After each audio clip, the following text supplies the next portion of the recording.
हमेशा पॉजिटिव रहें और हमेशा दूसरों के लिए अच्छा सोचें। अगर किसी के लिए कुछ नहीं कर सकते तो उसके लिए कुछ गलत भी ना करें।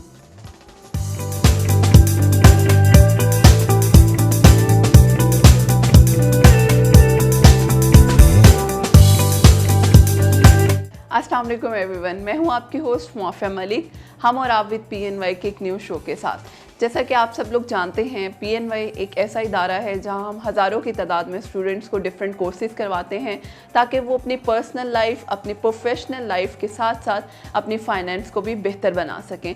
इसी का हमारा एक पोर्टफोलियो है PNY पिंक, जिसमें हम टारगेट करते हैं ख़वातीन को, किस तरह से ख़वातीन मर्दों के शाना बशाना काम करती हैं और अपनी पर्सनल लाइफ को, अपनी प्रोफेशनल लाइफ को बैलेंस लेकर चलती हैं और उसके साथ साथ अपनी ग्रूमिंग भी करती हैं। तो आज हम बात करेंगे बड़े ही दिलचस्प टॉपिक पे। उससे पहले मैं आपका तारुफ अपनी गेस्ट से करवाती चलूँ।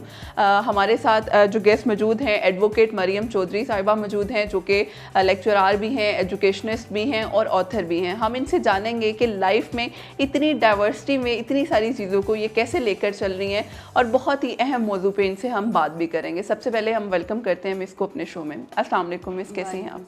सबसे पहले तो आपका शुक्रिया। Thank you so much. Miss कैसी हैं आप? जी, अल्लाह का शुक्र। Miss thank you so much आपके आने के लिए। आप बड़ी चीज़ों को एक साथ लेकर चल रही हैं, अपनी लॉ की प्रैक्टिस भी कर रही हैं, ऑथर भी हैं, आपकी बुक भी हमने देखी, उसके साथ साथ एजुकेशनिस्ट भी हैं। तो ये सब चीज़ें एक साथ बैलेंस लेकर कैसे चल रही हैं? सबसे पहले तो हमें ये बताइए।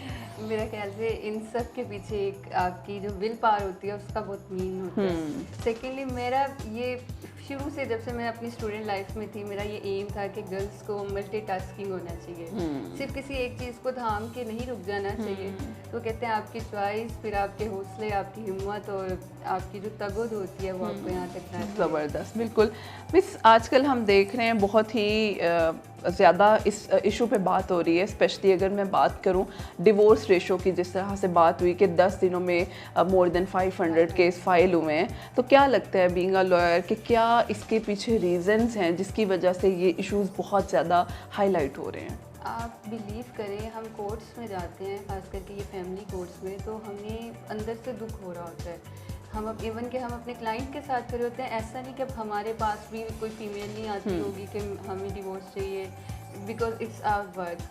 लेकिन इसमें क्या है, मैंने ये जो सारा एनालिसिस किया है इस पर, मुझे लगता है कि हमारी तालीम तो बहुत आम हो गई है, लेकिन उसके साथ तरबियत लो होती जा रही है। हमारी माएँ हमें ये तो बता रही हैं हमारे सूट के साथ मैचिंग दुपट्टा कौन सा है या मैचिंग शू कौन से पहने, लेकिन हमें ये नहीं बता रही कि बेटा how to tackle with the thing, आप अपने स्पाउस के साथ किस तरह बिहेव करो, अगर कोई झगड़ा हुआ है तो उस पर आपको क्या करना है। तो ये जो गाइडलाइन है उसकी कमी है मुझे और ये हमारे माशरे में सबसे बड़ी चीज़ ये आ जाती है कि हम डिवोर्स का सारा जो इसका कह लें आपके क्रेडिट है वो हस्बैंड को देते हैं। हम हमेशा मेल को कह रहे होते हैं, जबकि मेरा ख्याल है कि दोनों 50-50 कसूरवार होते हैं। हमारा लॉ भी हमें यही कहता है कि सबसे पहले आप आर्बिट्रेशन काउंसिल हमारे बाकायदा बने हुए हैं, उसमें सुलह की तरफ ही जाते हैं, सेटलमेंट्स की तरफ जाते हैं। इवन कि हम बीइंग अ लॉयर भी फर्स्ट स्टेप पे हम अपने क्लाइंट को भी यही कहते हैं कि गो फॉर सेटलमेंट, क्योंकि उन सब के दरमियान में जो ज़्यादा डैमेज होने वाले पार्ट होते हैं ना, वो आपकी औलाद होती है। क्योंकि हम बाद में इन चीज़ों को तो इग्नोर कर देते हैं, मेल भी आगे चला जाता है और फीमेल भी, लेकिन जो डैमेज होते हैं औलाद, तो हमें इस्लाम भी कहता है सुलह की तरफ आए, लॉ भी कहता है, और हम पूरी कोशिश करते हैं। बिल्कुल, तो ये बड़ा ज़रूरी है। अच्छा, फिर मिस हम इस चीज़ों को ओवरकम किस तरह से कर सकते हैं कि अगर हम इन रेशोज़ को रोकना चाहते हैं? जिस तरह अब आप देखें कुछ दिनों में ही ये इतने केस हमने देखे हैं कि वो हुए हैं, तो इसको हम कम किस तरह से कर सकते हैं? बेसिक हमें काम करने की कहाँ ज़रूरत है? मुझे लगता है कि हमारे माशरे में बुक रीडिंग कम हो गई है। मोराल से रिलेवेंट हमें कोई टीचिंग्स नहीं मिल रही, इखलाकियात क्या है हमें नहीं बताया जा रहा। मेरा ख्याल से जब लड़कियों की शादियां करते हैं और लड़कों की भी, दोनों को ये ज़रूरी है कि उन्हें ये गाइड किया जाए और उन्हें ये कहा जाए कि बेटा मतलब आप ये रीडिंग करो, अपनी लाइफ में इस तरह आपने चलना है साथ। हम दूसरी चीज़ों पे फोकस करते हैं जो जिनकी कोई वर्थ नहीं होती। तो इसके लिए मुझे तो लगता है कि एक ट्रेनिंग सेंटर्स बल्कि होने चाहिए जहाँ पे सेशंस होने चाहिए। मतलब गर्ल्स कुकिंग कोर्स सीख सकती हैं, कंप्यूटर कोर्सेज लोग सीख सकते हैं, तो हम ऐसा इदारा भी तो बना सकते हैं जिसमें हम गर्ल्स और बॉयज़ दोनों को ट्रेनिंग दें कि आपने अपनी मैरिड लाइफ को किस तरह परस्यू करना है। तो ये बड़ा ज़रूरी है, मेरा बहुत ख्याल है इस पे ज़रूरी है। हमें काम करने की ज़रूरत है। और ये क्या लगता है कि आपको इस चीज़ का सलूशन निकालने के लिए हमारा काम कहाँ से शुरू होना चाहिए? फैमिली से होना चाहिए, पेरेंट्स की ग्रूमिंग से होना चाहिए, किस चीज़ से हम इस एलिमेंट को ज़रा मिनिमाइज़ कर सकते हैं? बिल्कुल, मैं देखिए हर इंसान की जो रूट है वो उसकी फैमिली है। हम फैमिली से आ रहे हैं, हमारा फैमिली का बैकग्राउंड, हमारे फैमिली रिलेशंस, हमारा फैमिली में उठना बैठना, ये सब चीज़ें मायने रखती हैं। तो पेरेंट्स, मुझे लगता है इससे पहले पेरेंट्स को पता होना चाहिए। पेरेंट्स, जितना पेरेंट्स को अपनी औलाद का पता होता है उतना किसी को नहीं पता होता। माँ बाप को पता है हमारी बेटी किस नेचर की है, हमारा बेटा किस नेचर का है, तो उनके नेचर के अकॉर्डिंगली उनको आपको नसीहत करो, गाइड करो, उनका साथ दो। हमारे यहाँ क्या होता है, हम नसीहत करके ना अपना काम खत्म कर देते हैं, जबकि आप तो खुद मुझसे अच्छा समझती होंगी कि नसीहत करने से ज़्यादा उनके साथ पार्टिसिपेट करना ज़्यादा जरूरी है। बिल्कुल ऐसे बच्चों को आप ये तो कह दो बेटे इस चीज़ को हाथ नहीं लगाना, हाथ जल जाएगा, ये आग है, लेकिन उसको वहाँ से रोकना कैसे है, उसने कैसे खुद पे कंट्रोल करना है, ये सारा हमारे कहने वालों पे डिपेंड करता है। अब हम कह देते हैं बेटा ये मसला होगा, आपने नॉर्मल रहना है, काम डाउन रहना है, लेकिन उसके बरक्स क्या होता है, बच्चे हैं वो टैकल नहीं कर पाते, एज टू एज ये मीन रखते हैं ना, तो ये बड़ा प्रॉब्लम आता है। पेरेंट्स का रोल बहुत ज़रूरी है इस चीज़। ज़बरदस्त।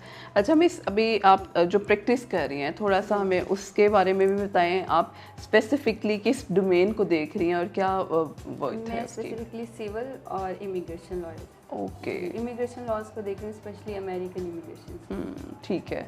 तो उसमें क्या होता है कि थोड़ा सा हमें उसके बारे में बताएं कि आप किस तरह के क्लाइंट्स को डील करती हैं और क्या issues sometimes being a female, specially मैं अगर बात करूं, ये काम बड़ा वेट डिफ़िकल्ट होता है कि हज़ारों मर्दों के दरमियान एक स्पेशली फ़ीमेल का जाके अपने उस प्रॉपरली, बेशक सिविल केसेस को ही आप देख रही हैं उसमें मुश्किलात आती हैं, तो फिर किस तरह से टैकल करती हैं आप? अच्छा, ऐसा अगर मैं मुश्किलात की बात करूँ तो वो कहते हैं ना कि वो एक चीज़ बनने का वक्त निकल गया, तो वो मुश्किलात का दौर तो एक तरह से निकल चुके हैं, लेकिन ऐसा नहीं है कि इसमें मुश्किलात नहीं आई, मुश्किलात बहुत आई और बड़ी सपोर्ट के साथ चीज़ों को साथ लेके जाते गए और सीखते गए।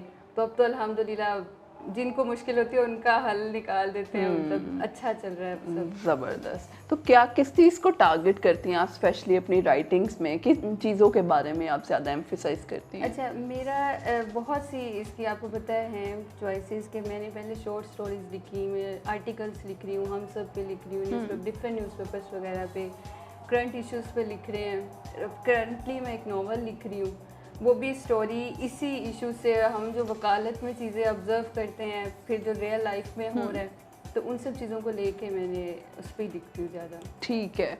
तो अभी ये जो हम बुक देख रहे थे आपकी, इस बुक के बारे में हमें थोड़ा सा बताएं कि आपने ये एक सफ़रनामा लिखा है, इसमें आपने किस चीज़ को ज़्यादा वो किया है, क्या इसका आपका मोटिव था? अच्छा, ये सफ़रनामा सवात वैली पे लिखा गया। ओके। और ये मेरी ज़िंदगी का पहला सफ़रनामा है, तो इसमें मैंने ये इसमें पोइट्री है, एक तरह से एक स्टोरी चल रही है जिसमें डिफरेंट कैरेक्टर्स हैं और यही मतलब शायरी हो गया और ये ट्रैवल लॉग, पूरी स्टोरी लिखती है इसमें। ज़बरदस्त। ठीक। लाहौर से शुरू है, कलाम तक गए, फिर कलाम से लाहौर का, और वो सारे स्टे करना, वहाँ से रुकना, आना जाना, तो सारा नेचर के करीब जितना लिखा गया वो मैंने लिखा। ज़बरदस्त। एक आखिरी बड़ा इम्पॉर्टेंट क्वेश्चन भी है, किस तरह से अपनी पर्सनल और अपनी प्रोफेशनल लाइफ को बैलेंस लेकर चल रही हैं? जी, बड़ा अच्छा सवाल किया आपने। मैं दरअसल मेरा ख्याल से आपको बड़ा बहादुर बन के चलना पड़ता है। पर्सनल लाइफ और प्रोफेशनल लाइफ को बीइंग अ गर्ल हर्डल्स आती हैं, लेकिन these things are part of life. मैं बन के हर लड़की को ये कहूँगी कि अपने लिए खड़ा होना चाहिए, जहाँ मुश्किलात आए उनका बड़ी पॉजिटिवली सॉल्यूशन निकालने चाहिए, लेकिन लड़ाई झगड़ों से बच के। तो मेरी भी ज़िंदगी का यही रूल है, कहीं मैंने खामोशी इख्तियार की और कहीं अपने लिए खड़े हुई, तो आपके सामने है कि दोनों चीज़ों को सपोर्ट दे रही। ज़बरदस्त। लास्ट कोई मैसेज जो आप स्पेशली हमारे ऑडियंस को देना चाहें?